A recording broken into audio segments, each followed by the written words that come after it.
Keep going. Without failure, you can't have success. And that's what it was. I could have failed and just been like, oh, that's it.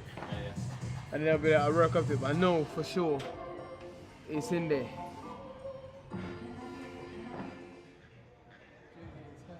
Dillian's been training at Loughborough University now for over 2 years, and his progression's been excellent.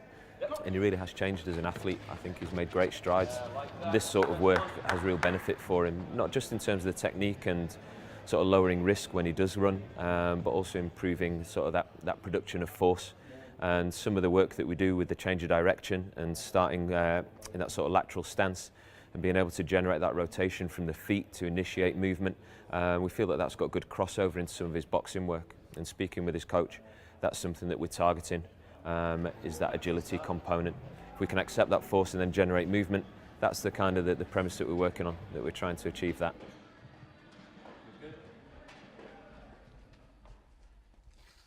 The strength and conditioning side, the guys at Loughborough University, we always communicate once a week at least, and kind of nip and tweak along the journey.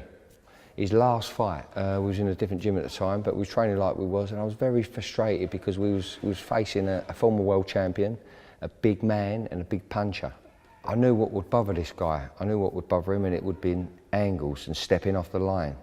And you know, Dillian's quite agile when he's centre balance, but we had to get him to move and travel and fight travelling, whether it was backwards, forwards, or to the side. And then I'll be honest with you, within 3 days, I saw it in Dillian Whyte. Anything you like. Bam, bam, bam, bam. That was different. Jack. Bam. Good. Bam, bam. Good. Now you're going through. Good. Very nice. I've developed into a world class athlete now. You know, I was fighting at world class level, and I was training by myself at amateur level. You know, and it's crazy just competing with world level athletes. And now, it takes a couple of years to get there, but I'm getting there sharp and rapidly. You know, I mean, I've been at it 2 years now. You know, it'll be interesting to see what happens in the next 2 years. We train in Power Base where we perform all his strength sessions, and it's a great environment to train in. So he's surrounded by not just student athletes, but also we've got Olympians here, world record holders, British record holders in a number of events. In terms of an environment, I don't think there can be one better. A bit like this morning, there's still a high component of technical competency, which is limiting the weights that we're using. So we're not going up to his absolute limit where he might start to lose technique. We're still trying to focus on things. So we're using other exercises to drive sort of the physical components, but we're kind of keeping an undercurrent of that technical theme. So still working on the coordination side of things, still working on that stability element, along with that controls. They're building me from the ground up again. So they just been working everything, and I just become stronger physically and mentally. Confidence is higher. I've always believed I was unstoppable anyway, but now I'm just having the conditioning and the core stability and everything behind it to balance it, you know. I never had any physio or anything in my career up until I came to Loughborough.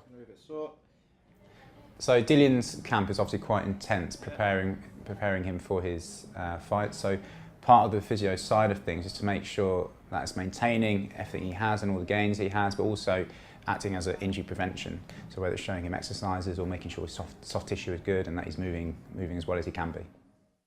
So at this level, it's all about margins. To a certain degree, a lot of the boxers are at the same point. It's that who has that extra margin, who has that extra drive, who has the extra will behind them and the team behind them to help develop that. And obviously Dillian is massively naturally talented as it is anyway, but with this added boost of Loughborough University behind him, just giving those extra margins to really put him at the top of his game. So I think what you've seen is that ability to sort of hit a wall and find something else and be able to go again and dig a little bit deeper and push a little bit harder. And I think that's just from somebody that doesn't quite know his own physical limitations yet, because we haven't quite got there, we haven't quite achieved that, and he is still, we spoke this morning again, that he's still developing, still growing as an athlete and still becoming better in everything that he does, more athletic, slightly stronger, more powerful, better control, better coordination, and I think there's always another way to try and sort of change the angle and to find something else. And I've still got the animal mindset, but now there's a better conditioning, better, I'm healthier and stronger. I couldn't have trained any harder for this fight. I don't believe there's anything possible I could have done any harder. I feel I've given it my all.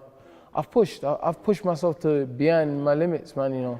some days, like today I got up to come here and I could have easily, I'd have been happy if my coach told me he got stuck on the M1 and he wasn't coming. But I came in and I got the graft done and I feel good, you know. I'll go sleep, eat some food, and then tomorrow come back and then the graft starts again.